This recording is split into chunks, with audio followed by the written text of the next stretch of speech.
भाग 7 में 3 प्रश्नों को लेकर मैं आया हूं।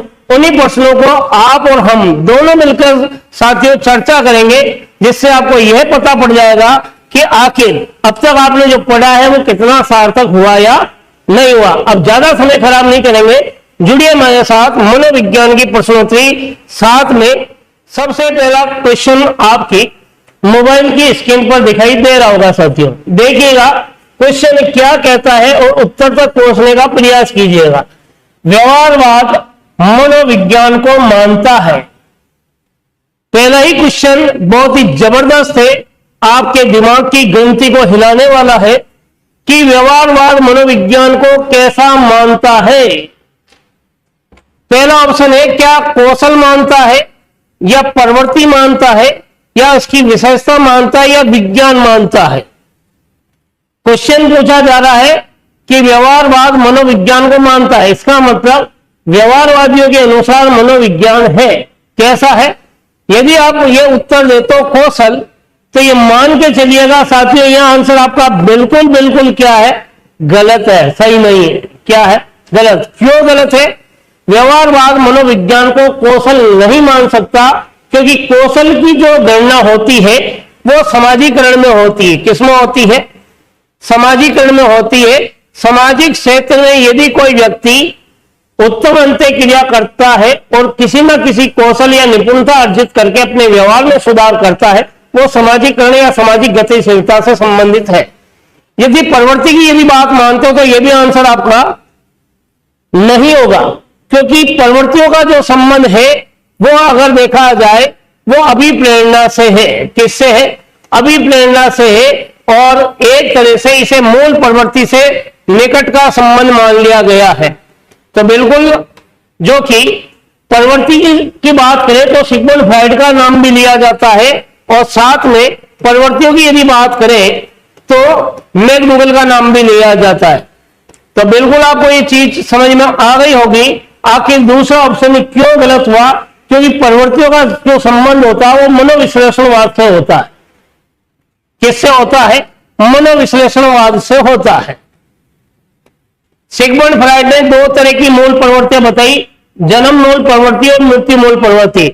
मैकडूगल ने 14 प्रकार की मूल प्रवृत्तियों का क्या किया? उल्लेख किया था।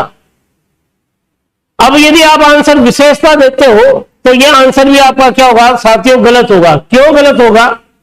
क्योंकि व्यवहारवाद मनोविज्ञान को कभी विशेष नहीं मानता है। व्यवहारवाद यह कहता है कि मनोविज्ञान क्या है? मनोविज्ञान एक विज्ञान, एक तर्क है। तो बिल्कुल आपको आंसर समझ में आ गया। क्या होगा?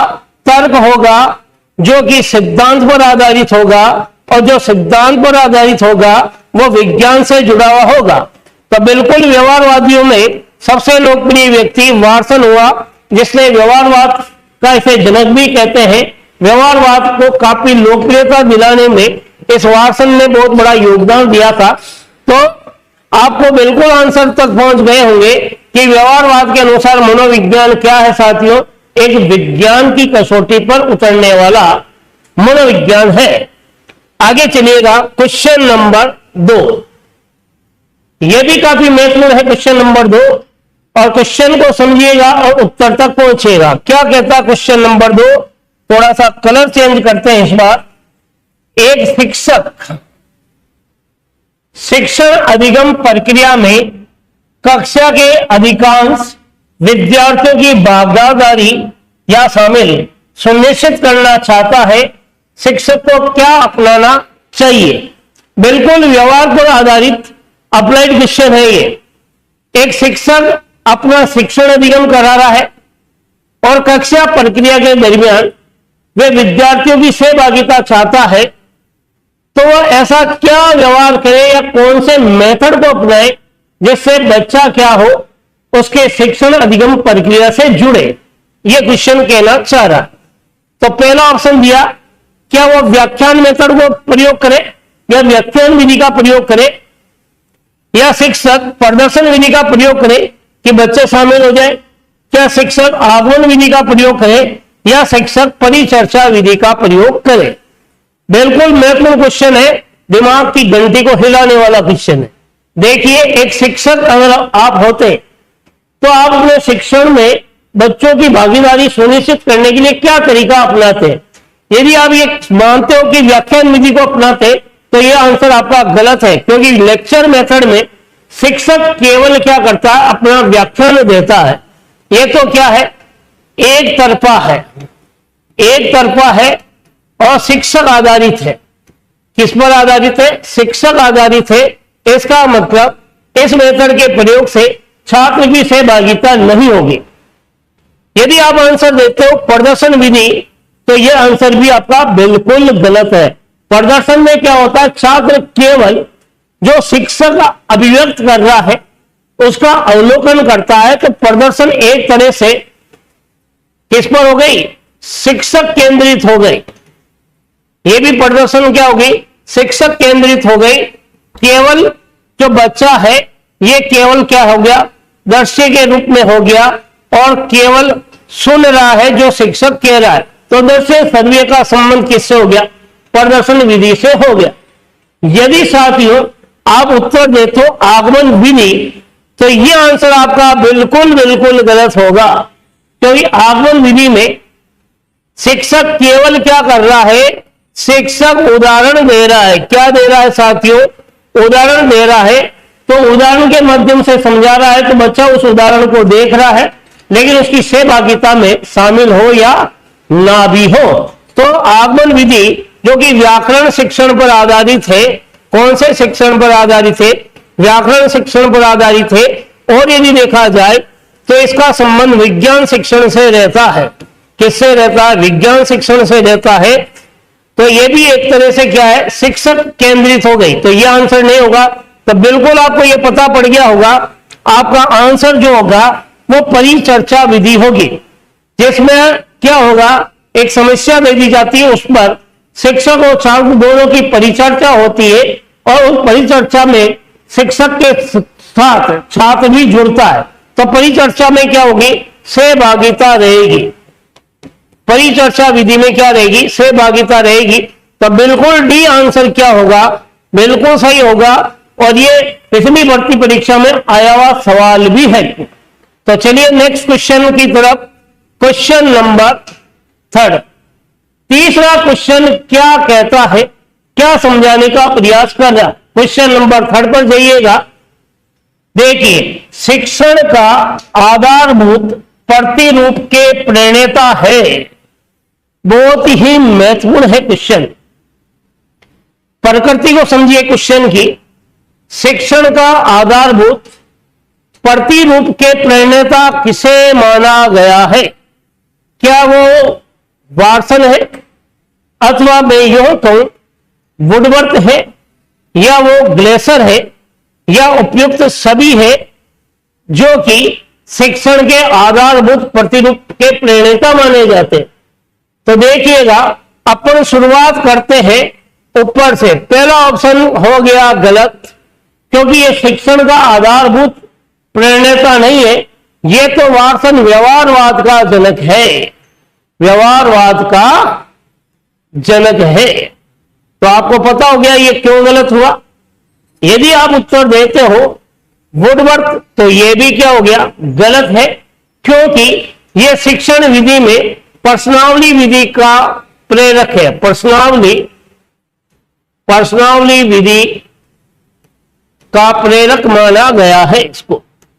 यदि आप उत्तर देते हो ग्लेसर, तो यह आंसर आपका क्या माना जाएगा साथियों, समझ गए होंगे कि मेरी मुस्कान क्या कह रही है। तो सी आंसर बिल्कुल क्या माना जाएगा, सही माना जाएगा। और डी आंसर क्या हो गया, गलत हो गया। सभी हो ही नहीं सकते। तो बिल्कुल शिक्षण का आधारभूत शब्द क्या दिया गया, शिक्षण का आधारभूत प्रतिरूप के जो प्रणेता है, प्रतिरूप के प्रणेता कौन है साथियों, वो है आपके ग्लेसर महोदय। कौन से महोदय है, ग्लेसर महोदय है। बिल्कुल ये ग्लेसर महोदय वही व्यक्ति है जिसने शिक्षण अधिगम प्रक्रिया को काफी प्रभावशाली बनाने में योगदान दिया था। तो इसलिए इसको शिक्षण अधिगम का आधारभूत प्रतिरूप का प्रणेता माना गया है। चलते अगले क्वेश्चन की ओर। सी आंसर क्या हो गया, सही हो गया। क्वेश्चन नंबर 4, टटोलिए अपने मोबाइल की स्क्रीन पर क्वेश्चन नंबर 4 और उसकी प्रकृति पर आधारित सवाल। शिक्षा मनोविज्ञान शिक्षा का विज्ञान है, ये कथन है। सुनिएगा, शिक्षा मनोविज्ञान शिक्षा का विज्ञान है, ये कथन किसका है? क्या ये कथन क्रोवेक्रो का है, क्या वाटसन का है, या वुडवर्थ का है, या पील मोदे का है? तो समझिएगा, शिक्षा मनोविज्ञान शिक्षा का विज्ञान है। यदि क्रो एंड क्रो की बात करते हो तो यह कथन नहीं होगा, क्योंकि यह जो सवाल पूछा गया यह शिक्षा मनोविज्ञान की परिभाषाओं से सवाल आया हुआ है। क्रो एंड क्रो ने शिक्षा मनोविज्ञान के लिए क्या बात कही कि व्यक्ति के जन्म से लेकर वृद्धावस्था तक के सीखने के अनुभव का वर्णन करना शिक्षा मनोविज्ञान है। यह बात तो क्रो एंड क्रो कहता है और यहां पर यह बात नहीं है। तो क्रो एंड क्रो गलत क्यों हुआ? क्योंकि क्रो एंड क्रो ने क्या कहा, शिक्षा मनोविज्ञान व्यक्ति के जन्म से लेकर वृद्धावस्था तक के सीखने के अनुभवों का वर्णन है। सीखने के अनुभवों का क्या है? एक तरह से वर्णन है। अगर वाटसन की यदि बात करें तो वाटसन ने मनोविज्ञान को सकारात्मक विज्ञान कहा। शिक्षा मनोविज्ञान को लेकर चर्चा नहीं की, लेकिन इसने मनोविज्ञान को क्या कहा? मनोविज्ञान व्यवहार का सकारात्मक व धनात्मक विज्ञान है। इसी वजह से आपका वाटसन वाला कथन भी क्या है? गलत। यदि वुडवर्थ की भी बात करो तो वुडवर्थ ये कहता है कि मनोविज्ञान क्या है? वातावरण के संपर्क में आने वाले मानव व्यवहारों का अध्ययन है। तो ये तो केवल क्या कहता है? मानव व्यवहारों का अध्ययन की बात करता है। मानव व्यवहारों का अध्ययन। तो यहां पर आपको मानव व्यवहारों को लेकर कोई बात दिख रही है प्रश्न में? नहीं दिख रही।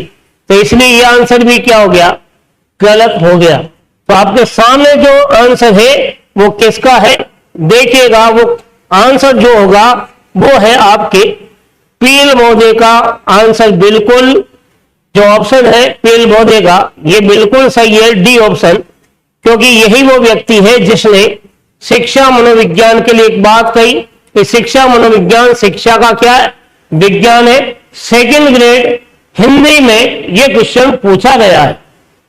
शिक्षा मनोविज्ञान शिक्षा का विज्ञान है, पील मोदे ने यह बात कही। चलिए अगले क्वेश्चन पर। क्वेश्चन नंबर 5 आपके मोबाइल की स्क्रीन पर। बच्चों की सक्रिय डैश डैश डैश को निश्चित करने के लिए आप निम्नलिखित में से किसे महत्व दोगे? कहने का मतलब बच्चा ज्यादा सक्रियशील हो, इसके लिए आप क्या चाहोगे? क्या प्रश्न पूछना चाहोगे, क्या उससे वाद विवाद करना चाहोगे, या उसे चिंतन करना चाहोगे, या सभी चीज करना चाहोगे? ध्यान से क्वेश्चन को पढ़िए। बच्चों की ज्यादा सक्रियशीलता को निश्चित करने के लिए आप किसे महत्व दोगे? बच्चा आपके साथ सक्रियशील हो तो बिल्कुल प्रश्न पूछना चाहोगे। जब आप प्रश्न पूछोगे तो प्रत्येक रूप से बच्चा उसमें क्या हो जाएगा? शामिल हो जाएगा। तो यह आंसर भी क्या माना जा सकता? सही। यदि बच्चों को समस्या दो और वाद विवाद करो और एक टॉपिक दे दो, उस पर चर्चा करो, तो भी बच्चा क्या सक्रियशील रह सकता है। तो यह भी क्या हो गया? सही हो गया। और बच्चों की सक्रियशीलता के लिए उसे सोचने के लिए क्या किया जाए? बाध्य किया जाए, तब भी उसकी सक्रियशीलता रहेगी। जब तीनों ही रहेगी तो इसका मतलब चौथा विकल्प क्या मान लिया जाएगा? स्वतः ही क्या मान लिया जाएगा? सही। तो डी आंसर बिल्कुल सही है। यह केवल व्यवहार पर आधारित सवाल है जो आपके मानस पटल को हिला रहा है। तो चलिए आगे की ओर। Question number 6।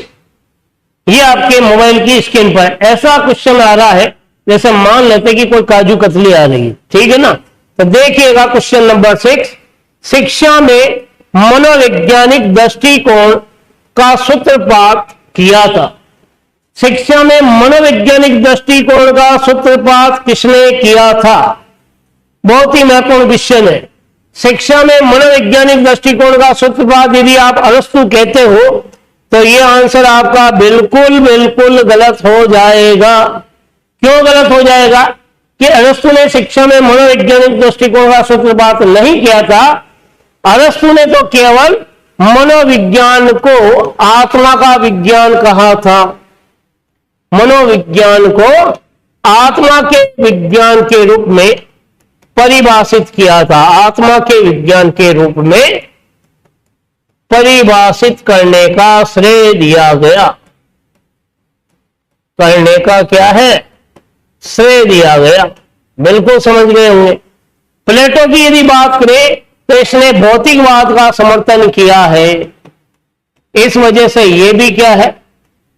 आंसर नहीं होगा कि शिक्षा में मनोवैज्ञानिक दृष्टिकोण का सूत्रपात प्लेटो ने नहीं किया है।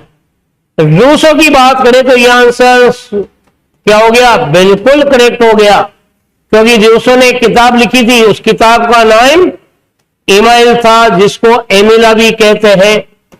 रूसो की इसी पुस्तक में इस बात का उल्लेख मिलता है कि रूसो ही वो व्यक्ति था जिसने शिक्षा में मनोवैज्ञानिक दृष्टिकोण का सूत्रपात किया। इसी वजह से इस इमाइल या एमिला पुस्तक में शिक्षकों के लिए एक बात कही गई, प्रत्येक शिक्षक को बालक रूपी पुस्तक का अध्ययन करना चाहिए। यह बात भी किसने कही थी? रूसो ने कही थी। और आप उत्तर समग्रवाद की बात करते हो तो समग्रवाद को गैस्ट्रोलवाद भी कहते हैं। क्या कहते हैं? गैस्ट्रोलवाद। और इसके मुख्य प्रवर्तक मैक्स वर्दीमर थे। और मैक्स वर्दीमर जो थे साथियों, इन्होंने केवल पूर्णता की बात कही थी, पूर्णता को लेकर चर्चा की। इसका मतलब ये भी आंसर नहीं होगा। शिक्षा में मनोवैज्ञानिक दृष्टिकोण का सूत्रपात रूसो ने किया था, एक ऐसा दार्शनिक जिसने शिक्षा में मनोवैज्ञानिक प्रवृत्तियों को विशेष महत्व दे दिया था। चलिए अगले क्वेश्चन की ओर। क्वेश्चन नंबर 7 आपके मोबाइल स्क्रीन पर क्या कहता है? आधुनिक शिक्षा का जनक, सीधा सीधा पूछा जा रहा है क्वेश्चन, आधुनिक शिक्षा का जनक किसे बताया गया है? क्या वो व्यक्ति जे स्टीपर है, या मेकाले है, रूसो है, या थॉर्नडाइक है? इस बार ऑप्शन हम नीचे से शुरू करते हैं, देखते हैं किसके सही है और कितनों के गलत है। यदि आप उत्तर थॉर्नडाइक देते हो तो यह आधुनिक शिक्षा का जनक नहीं है, यह साथियों शिक्षा मनोविज्ञान का जनक है। शिक्षा मनोविज्ञान का जनक है। तो आप समझ गए होंगे यह आंसर क्यों गलत हो रहा है। रूसो की यदि बात करें तो इसने शिक्षा में मनोवैज्ञानिक दृष्टिकोण दिया था। शिक्षा में मनोवैज्ञानिक दृष्टिकोण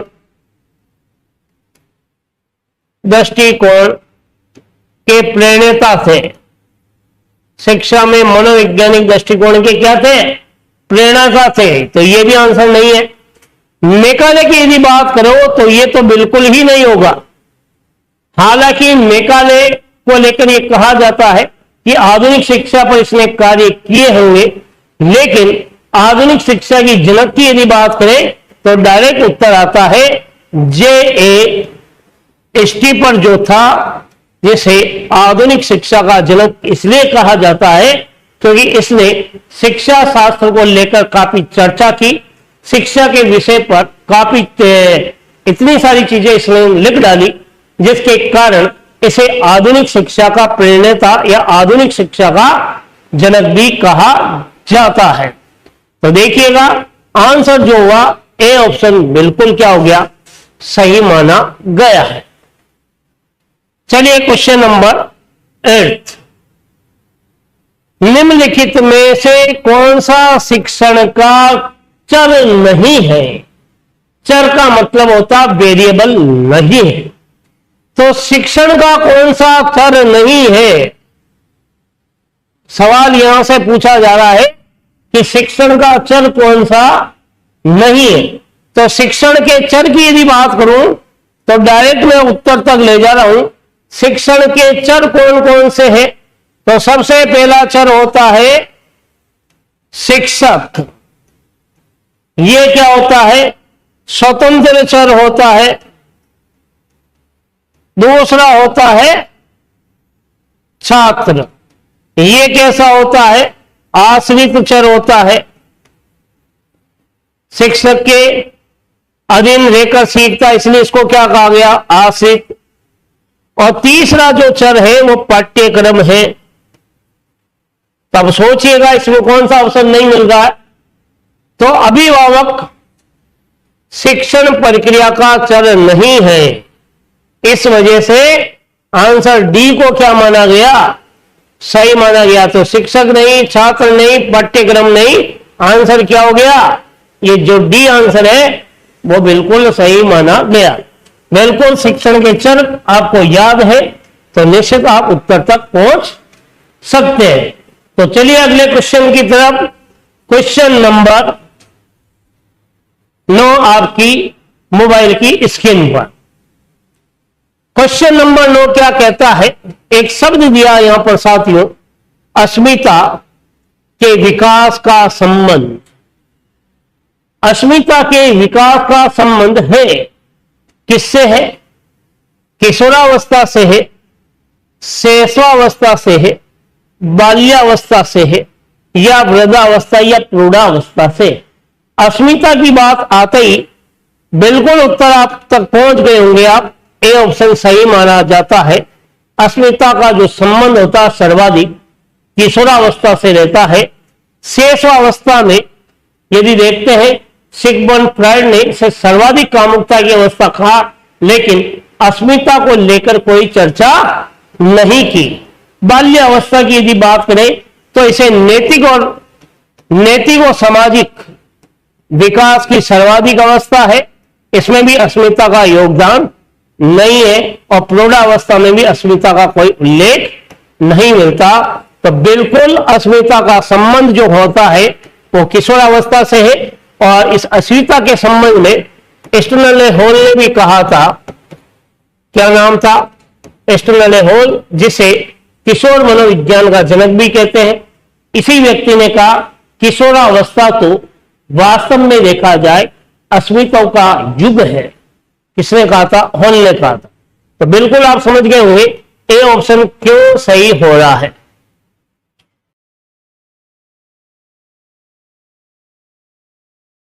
क्वेश्चन नंबर 10 बहुत ही महत्वपूर्ण है और उत्तर भी आपके लाजवाब आने चाहिए। देखते हैं, परिवार को बचपन का घर किसने कहा? परिवार बचपन का घर होता है, यह बात किस मनोवैज्ञानिक की है? क्या वो फ्रोबेल है या गार्टन है, मॉन्टेसरी है या थॉर्नडाइक है? परिवार की यदि बात करें तो अगर आप उत्तर देते हो सबसे पहला ऑप्शन है विकल्प के रूप में फ्रोबेल, तो यह आंसर आपका बिल्कुल गलत है। क्यों गलत है? क्योंकि फ्रोबेल ने तो किंडरगार्टन शब्द का प्रयोग किया था। और किंडरगार्टन का अर्थ क्या है? इसका अर्थ होता है बालो उद्यान। क्या होता है? बालो उद्यान यानी बालकों का बगीचा। और फ्रोबेल जो था वो खेल खेल में सीखने की बात कहता है। तो इसके अनुसार परिवार बालक का बचपन का घर नहीं है। बचपन का घर तो फ्रोबेल के अनुसार खेल का मैदान है। तो इसीलिए ये पहला ऑप्शन क्या हो गया? गलत हो गया। गार्टन की यदि बात करें तो इसने केवल व्यक्तिगत विभिन्नता को लेकर बात कही, व्यक्तिगत विभिन्नता को। और व्यक्तिगत विभिन्नता का संबंध जो होता है समाज के प्रत्येक नागरिक से रहता है, समाज के प्रत्येक नागरिक से। तो बिल्कुल आप समझ गए होंगे, तो बचपन वाला उल्लेख यहां पर भी नहीं है। यदि आप उत्तर मारिया मोंटेसरी देते हो तो ये आंसर आपका बिल्कुल क्या माना जाएगा साथियों, करेक्ट, क्योंकि मारिया मोंटेसरी ने परिवार को बचपन का घर कहा। परिवार को क्या माना? परिवार को बचपन का घर। और इसी ने यह बात कही थी, बालक परिवार में रहकर ही सर्वप्रथम प्रेम की शिक्षा सीखता, प्रेम की शिक्षा। तो कई बार एग्जाम में पूछा गया बालक को सर्वप्रथम प्रेम की शिक्षा क्या मिलती है? परिवार में। तो मोंटेसरी बिल्कुल सही है। और थॉर्नडाइक ने शिक्षा में नवाचार को लेकर कार्य किए थे, जिसके कारण थॉर्नडाइक को शिक्षा मनोविज्ञान का जनक कहते हैं। शिक्षा मनोविज्ञान का जनक कहते हैं। तो बिल्कुल आपके सामने आंसर जो है सी ऑप्शन क्या हो गया साथियों, बिल्कुल सही हो गया। तो इस तरह के एग्जाम में सवाल वहां पूछ लिए जाते हैं। तो क्वेश्चन नंबर 10 का उत्तर सी, मारिया मोंटेसरी ने परिवार को बचपन का घर कहा। तो अगले क्वेश्चन पे चलिएगा। क्वेश्चन नंबर 11, मनोविज्ञान मन और मस्तिष्क का विज्ञान है। मनोविज्ञान मन और मस्तिष्क का विज्ञान है। क्या कहने वाला अरस्तु है, या थॉमस रीड है, या टिचनर है, या वुडवर्थ है? यदि आपने मनोविज्ञान के विकास के इतिहास क्रम को अच्छे से पढ़ा है तो इस उत्तर तक आप निश्चित ही पहुंच जाओगे। मनोविज्ञान मन और मस्तिष्क का विज्ञान है, यह कहने वाला अरस्तु है क्या? नहीं, ये तो आत्मा का विज्ञान कहता है। तो पहला ऑप्शन क्या हो गया साथियों? गलत हो गया। यदि आप उत्तर दे तो वुडवर्थ है तो यह भी नहीं होगा, क्योंकि यह मनोविज्ञान को व्यवहार को महत्व देता है, इसलिए यह भी नहीं होगा। यदि आप मानते हो टिचनर है तो यह भी बिल्कुल गलत है, क्योंकि यह तो किसका, ये चेतना के विज्ञान का समर्थक है।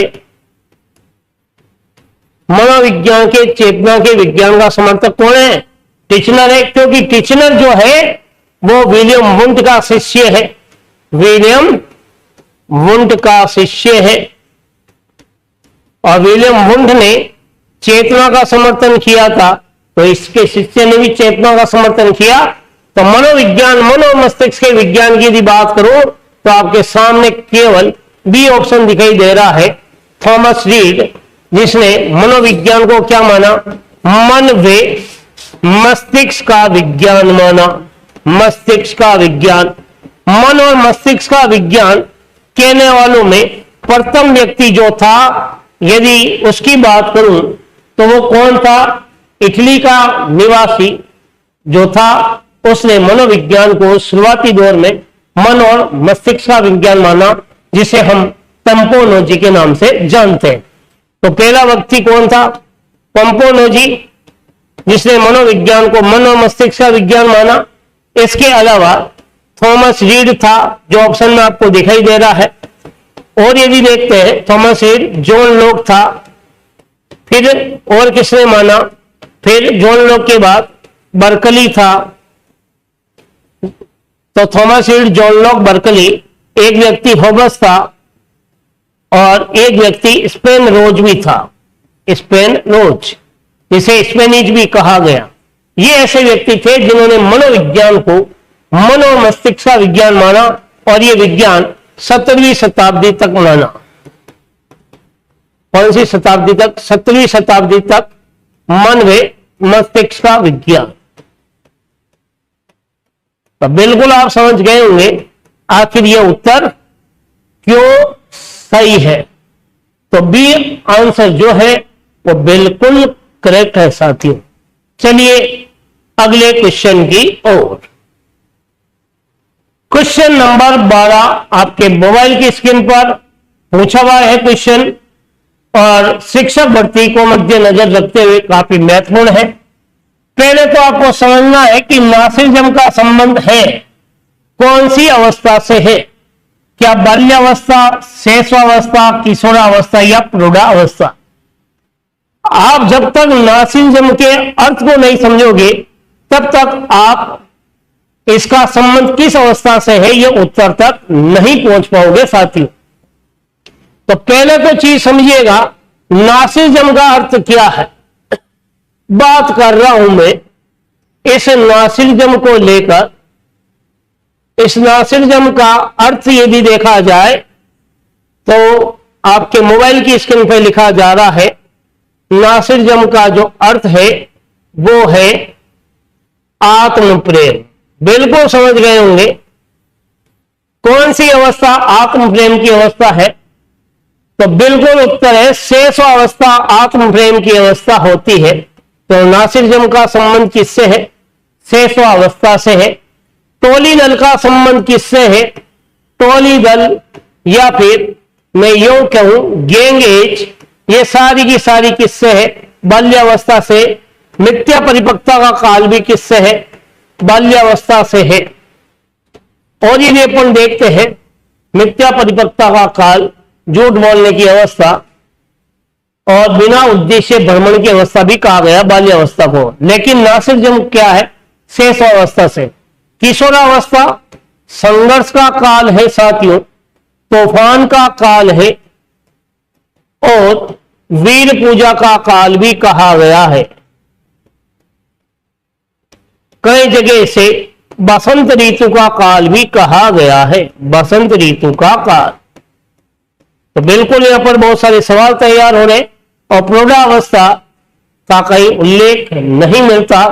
तो बिल्कुल आंसर जो होगा वो बी ऑप्शन सही होगा कि नासिज्म आत्म प्रेम की अवस्था, अपनी वस्तुएं किसे नहीं देना चाहता है तो सही वो क्या करता है? लगाव रखता है।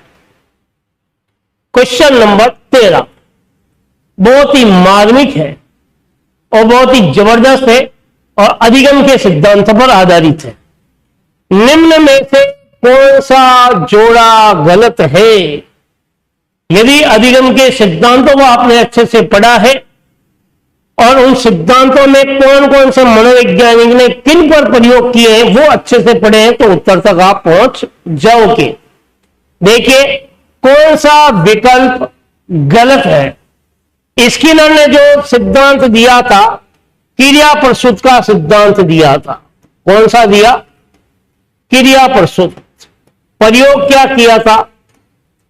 चूहों पर किया था। किस पे किया? और प्रयोग किस पे किया था? सफेद कपोत पर भी प्रयोग किया था साथियों। किसने? स्किनर ने। पावलो की यदि बात करें तो पावलो ने अनुबंधन का सिद्धांत दिया था। अनुबंधन का सिद्धांत।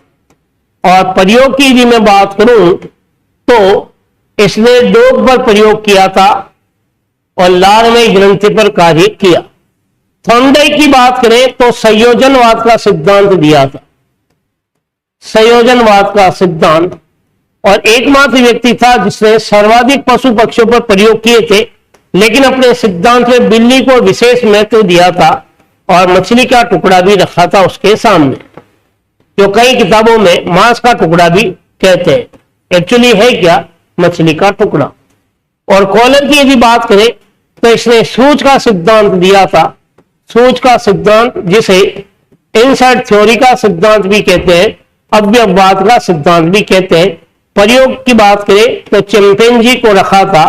इस चिंपैंजी का एक नाम सुल्तान भी था, एक वन मानुस था ये। और प्रयोग जो किया था वो केनारी द्वीप पर किया था साथियों। तब आप बिल्कुल पहुंच गए होंगे उत्तर क्या है। पावलो ने जब डॉग पे प्रयोग किया तो कबूतरों का आंसर कैसे सही हो सकता है? नहीं हो सकता। तो ये आंसर क्या हो गया? कौन सा गलत है? बी गलत है। और सवाल भी ये पूछा गया निम्नलिखित में से कौन सा जोड़ा गलत है। तो समझ गए होंगे ये बाकी के ऑप्शन के उत्तर क्यों नहीं हुए। क्वेश्चन नंबर 14 बहुत ही महत्वपूर्ण है।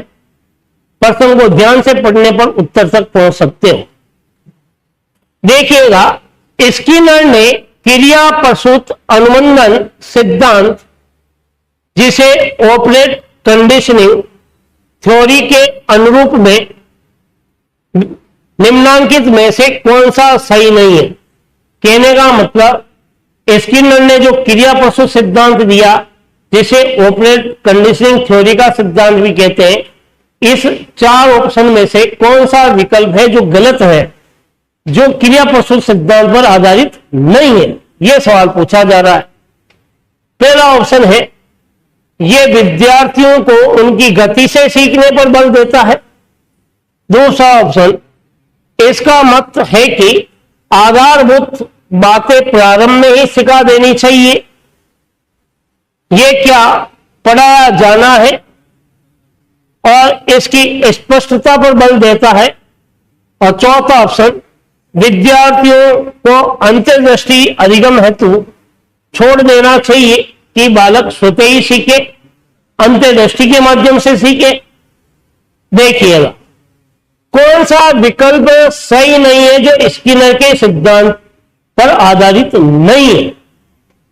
यदि प्रथम विकल्प की बात करें तो यह तो आधारित होगा, नहीं पूछ रहा यहां सवाल क्या पूछ रहा है, नहीं है। यह विद्यार्थियों को उनकी गति से सीखने पर बल देता है। बिल्कुल क्रियाशीलता बच्चे की गति के आधार पर सीखने की बात कहता है, बच्चे की गति पर आधारित है, गति पर आधारित। तो ये तो ऑप्शन आपका क्या हो गया, सही हो गया। यहां सही नहीं है पूछा जा रहा। दूसरा ऑप्शन, इसका मत है कि आधारभूत बातों को प्रारंभ में, बिल्कुल क्रिया प्रस्तुत कहता है कि बालक को करके सिखाए, जो जानता है उसको पहले बात बताई जाए। तो करके सीखने की बात आते ही करके सीखना, इसका मतलब आधारभूत बातें पहले बताई जाए, तो यह विकल्प भी सही है।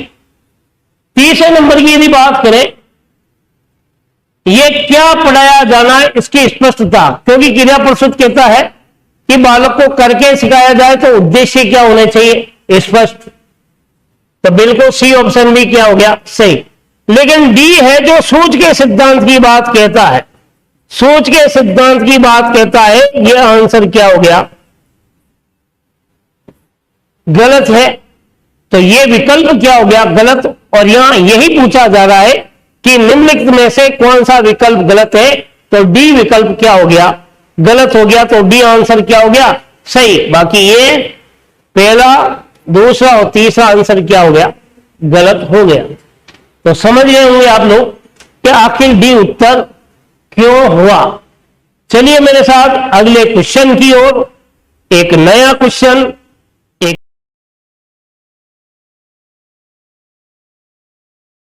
विचारधारा पर आधारित आपकी मोबाइल की स्क्रीन पर दिखाई दे रहा है।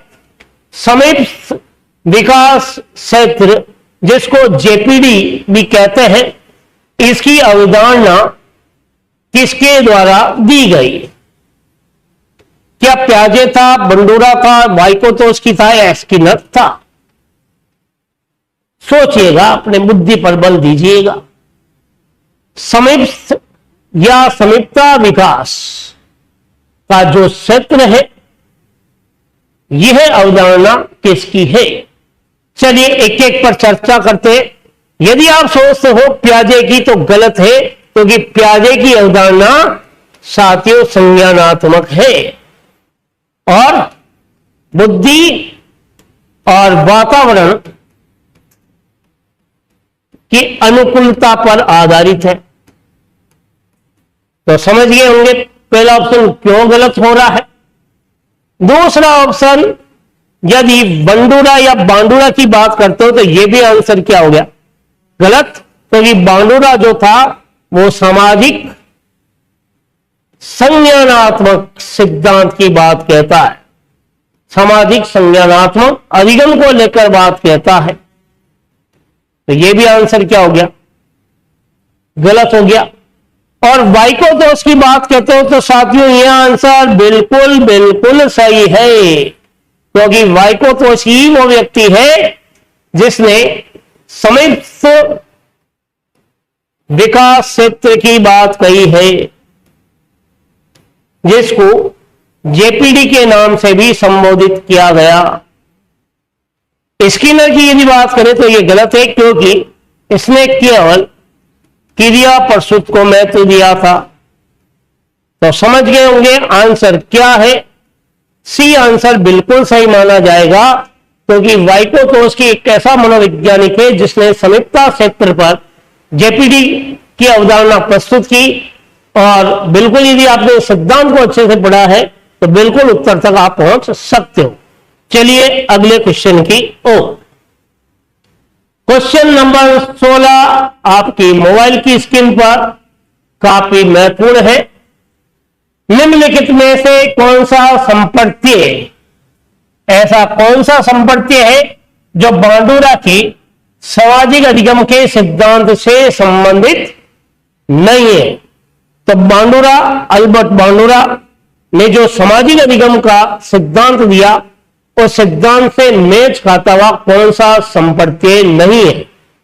यदि बांडुरा की बात करता हूं तो विकल्प आ रहा मॉडलिंग, तो बिल्कुल यह बांडुरा के सिद्धांत पर आधारित है। मॉडलिंग का जो संबंध होता है, मॉडलिंग जिसको लोग देखते हैं और कई लोग देखकर सीखने का भी प्रयास करते हैं कि हम भी मॉडल बने, तो बिल्कुल मॉडलिंग का संबंध, रोल मॉडल का संबंध, ये सारा का सारा क्या है, बांडुरा के सामाजिक अधिगम का सिद्धांत के तत्व है। सामाजिक अधिगम सिद्धांत के क्या माने गए तत्व। बालक देखकर अनुकरण से सीखता है, तो यह भी अनुकरण भी क्या है, बांडुरा के सामाजिक अधिगम का तत्व है। यदि आप अवलोकन की बात करते हो तो अवलोकन भी क्या है, एक तरह से देखकर ही तो सीखना, अवलोकन करके ही तो सीखना, यह भी सामाजिक अधिगम का तत्व है। तो बिल्कुल आपको आंसर सामने आ गया है। अनुकूलन जो होता है यह जीन पियाजे के सिद्धांत पर आधारित है, जीन पियाजे के सिद्धांत पर आधारित है। तो यह विकल्प क्या हो गया, गलत हो गया। यह विकल्प क्या हो गया, गलत। और यहां पर क्या पूछा जा रहा है कि बांडुरा ने जो सामाजिक अधिगम का सिद्धांत दिया उसका संप्रत्यय कौन सा नहीं है। तो नहीं है तो अनुकूलन है, ये नहीं है। बाकी ये तीनों तो क्या है। तो बिल्कुल आंसर जो हो गया डी आंसर क्या होगा, बिल्कुल करेक्ट माना जाएगा। बांडुरा ने अपने सिद्धांत का उल्लेख अपनी पुस्तक सामाजिक संज्ञानात्मक सिद्धांत की रूपरेखा में किया था। और बांडुरा ने 4 तत्व बताए थे। पहला तत्व उसने जो बताया था वो था, यदि बालक को यदि सिखाना है तो अनुकरण द्वारा सिखा सकते हो, बालक को यदि सिखाना है तो उसको याद रखकर स्मरण द्वारा भी सिखा सकते हो, बालक को यदि सिखाना है तो वापस क्या किया जाए, वापस वो उस कार्य को दोहराए, उसके बाद उसे पुनर्बलन देकर भी सिखाया जा सकता है। तो इन प्रकार के तत्वों का उल्लेख और प्रयोग के लिए जीवित जोकर और बेबी डॉल को रखा था बांडुरा ने। तो बिल्कुल अगर आपको बांडुरा का सिद्धांत बिल्कुल कॉन्सेप्ट क्लियर है तो उत्तर आप दे सकते हो। क्वेश्चन नंबर 17 बहुत ही मार्मिक सवाल। प्रभावशाली अधिगम का अवरोधक नहीं है। एक प्रभावशाली जिस का टीचिंग चल रहा हो तो कौन सा इनमें से अवरोधक नहीं है, उसका रोड़ा नहीं है। क्या प्रेरणा का अभाव यह रोड़ा है। यदि किसी का प्रभावशाली अधिगम हो रहा है और प्रेरणा नहीं है मिल रही, तो यह तो एक तरह से क्या है, उसके लिए रोड़ा है। उद्देश्यहीन अगर वो कार्य कर रहा है तो बिल्कुल उद्देश्यहीन कर रहा तो लक्ष्य तक वो पहुंचेगा ही नहीं, कुछ सीखेगा ही नहीं। ये भी उसके सीखने के लिए क्या एक तरह से बाधकता है। क्या सशक्त अभिप्रेरणा, यदि कोई कार्य कर रहा हो उसे अच्छा मोटिवेशन मिल रहा है तो वो क्या बाधक है, क्या नहीं है। तो यहां पर यही तो पूछा जा रहा है कि प्रभावशाली अधिगम का अवरोधक नहीं है, तो सशक्त अभिप्रेरणा क्या है, अवरोधक नहीं है। बाकी शिक्षक की दूरदर्शिता भी क्या है, अवरोधक मानी गई। तो ये 3 ऑप्शन क्या हो गए, गलत हो गए। कौन सा नहीं है, तो बिल्कुल सी ऑप्शन को क्या माना जाएगा, बिल्कुल करेक्ट माना जाएगा। तो बिल्कुल 17वें क्वेश्चन का जो आंसर है वो व्यवहार पर आधारित था, जिसकी वजह से अगर आप इस क्वेश्चन की प्रकृति को पहचानते तो उत्तर तक आप स्वतः ही पहुंच जाते। क्वेश्चन नंबर 18, श्रृंखला अधिगम संबंधित है। यह अधिगम के सिद्धांतों से आया हुआ सवाल है साथियों, और अधिगम के सिद्धांतों को यदि आपको कंठस्थ याद है, एक एक शब्द के अर्थ को आप जानते हो, तो आप उत्तर तक पहुंच सकते हो। श्रृंखला अधिगम का संबंध टोलमैन से है? नहीं है। क्यों नहीं है? तो टोलमैन का जो सिद्धांत है वो प्रतीक की बात कहता है, वो चिन्ह की बात कहता है, और वो संकेत की बात कहता है। क्या यहां पर श्रृंखला में कोई संकेत है? क्या चिन्ह है? नहीं है। तो ये पहला ऑप्शन क्या हो गया? गलत हो गया। यदि बूनर की बात कहते हैं तो ये आंसर भी गलत है, क्योंकि ये निर्मितवाद को महत्व देता है, ये तो संपर्त्य को महत्व देता है। तो यहां पर श्रृंखला में कोई निर्मितवाद है, निर्माण कार्य दिख रहा है, कोई संपर्त्य अवधारणा दिख रही नहीं दिख रही, तो यह ऑप्शन भी गलत है। यदि आप उत्तर देते हो चोमस्की, तो यह भी गलत है, क्योंकि यह भाषा को महत्व देता है। तो बिल्कुल आंसर आपके सामने है। गेने ने श्रृंखला अधिगम के बारे में कहा, और इसका उल्लेख अधिगम की शर्तें नामक पुस्तक में मिलता है। यह पुस्तक किसने लिखी थी? यह पुस्तक गेने ने लिखी थी, और 8 शर्तों में ही एक शर्त श्रृंखला अधिगम भी है। एक शर्त क्या? श्रृंखला अधिगम भी है। तो डी आंसर आपका क्या हो गया? बिल्कुल सही हो गया। 8 इसने शर्तें बताई थी। पहली संकेत अधिगम, दूसरी उद्दीपक अनुक्रिया अधिगम, तीसरी श्रृंखला है, चौथी शाब्दिक है, पांचवी बहुविभेदन है, छठी जो है वो सिद्धांत है, प्रत्यय है, और सिद्धांत और समस्या समाधान। तो पहले 6ठे नंबर पर प्रत्यय, 7वें नंबर पर सिद्धांत, और 8वें नंबर पर समस्या समाधान। तो संकेत हो गई, उद्दीपक अनुक्रिया होगी, श्रृंखला हो गई, शाब्दिक हो गई, बहुविभेदन होगी, प्रत्यय हो गई, सिद्धांत होगी, और समस्या समाधान हो गए। तो 8 शर्तों पर यह अपना सिद्धांत गेने ने दिया, जिस हिसाब से इस श्रृंखला अधिगम का संबंध किससे है? गेने से है। क्वेश्चन नंबर 19, निम्नलिखित में से कौन सा संवेगात्मक बुद्धि का तत्व नहीं है? संवेगात्मक बुद्धि आते ही आपके दिमाग की ग्रंथियां खुल जानी चाहिए। संवेगात्मक बुद्धि शब्द जॉन मेयर और पीटर सेलावी के द्वारा दिया गया। लोकप्रियता डेनियल गोलमैन ने दिलाई। Daniel Goleman. जब भी संवेगात्मक बुद्धि शब्द आए तो ये मान के चलिएगा कि 3 व्यक्ति विशेष उपयोगी है। इसको लोकप्रिय बनाने में डेनियल गोलमैन का योगदान है। अब सवाल क्या पूछा जा रहा है कि संवेगात्मक बुद्धि का तत्व कौन सा नहीं है?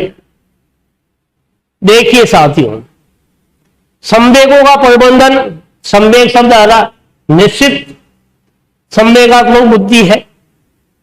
दूसरे के संवेग को पहचानना, इसमें भी संवेग आ रहा है। संवेग को समझना, इसमें भी आ रहा है। अब ये सोचिएगा, आप अगर लॉजिक लगाते हो तो उत्तर तक तो वैसे भी पहुंच सकते हो कि सजीवों में विभिन्नता करने की क्षमता, यह संवेगात्मक बुद्धि से संबंधित तत्व नहीं है, और नहीं पूछ रहा है तो बी आंसर क्या होगा? बिल्कुल सही माना जाएगा। तो इस संवेगात्मक बुद्धि के अर्थ में से यह सवाल पूछा गया। संवेगात्मक बुद्धि वो होती है जो स्वयं को संवेग को समझना, दूसरे के संवेग को जानना, पहचानना, उसके अनुसार व्यवस्थित होना, उनका उचित प्रबंधन करना ही संवेगात्मक बुद्धि कहलाती है। तो वहां से यह सवाल आया हुआ है। तो आंसर जो हुआ और बी ऑप्शन क्या माना गया? बिल्कुल सही माना गया। बी ऑप्शन क्या है? इसका तत्व नहीं है, बाकी तीनों ही तत्व है। चलिएगा लास्ट और अंतिम आज के इस प्रश्नोत्तरी के क्रम में आपका 20वां क्वेश्चन आपके मोबाइल की स्क्रीन पर। निष्पत्ति परीक्षणों का सबसे अधिक प्रयोग होता है पहले तो मैं आपको बता देता हूं, निष्पत्ति का अर्थ है प्राप्ति। इसका अर्थ क्या है? निष्पत्ति का अर्थ, निष्पत्ति का अर्थ क्या हो गया? प्राप्ति हो गया है। और निष्पत्ति का सबसे अधिक प्रयोग साथियों अधिगम में नहीं होता है, अधिगम होने के बाद। अभिप्रेरणा से कोई संबंध नहीं है। श्रेणी विभाजन और छात्र वर्गीकरण की यदि अपन बात करें तो श्रेणियों का विभाजन तो मापन में भी हो सकता है, तो ये भी नहीं, तो केवल छात्र वर्गीकरण में निष्पत्ति का सर्वाधिक प्रयोग किया जाता है। तो बिल्कुल डी आंसर क्या हो गया? सही हो गया। बिल्कुल आपको साथियों ये वीडियो पसंद आया हो तो इसको ज्यादा से ज्यादा शेयर कीजिएगा। और यदि आपको मनोविज्ञान पर पकड़ मजबूत करनी है, शिक्षक भर्ती परीक्षाओं में मनोविज्ञान से आपको नहीं पिछड़ना है, तो उदयपुर के सिरजी सेंटर के ऑनलाइन और ऑफलाइन दोनों प्लेटफॉर्म आपके लिए सदैव खुले हैं। आपके हर शब्द को, हर कॉन्सेप्ट को समझाने के लिए मैं शिकवाल सर खुद सिरजी सेंटर, जो कि उदयपुर का सिरजी स्टडी सेंटर के नाम से लोकप्रिय, उस संस्थान पर ऑफलाइन और ऑनलाइन दोनों माध्यम से आपके सामने उपलब्ध रहूंगा। तो यदि आपको शिक्षक भर्ती के अंदर आपको सफलता के पायदान को चूमना है तो एक बार उदयपुर के सिरजी स्टडी सेंटर पर अवलोकनार्थ के रूप में भी आप आइए और देखिएगा मनोविज्ञान के कॉन्सेप्ट को कैसे हल किया जा सकता है और मनोविज्ञान विषय पर कैसे पकड़ मजबूत बनाई जा सकती है। अगले वीडियो में फिर मुलाकात करेंगे, तब तक अपना ख्याल रखिएगा, निरंतर अध्ययन कीजिएगा, क्योंकि सफलता के हीरक रतन परिश्रम रूपी फावड़े से ही निकाले जाते हैं। जय हिंद, जय भारत।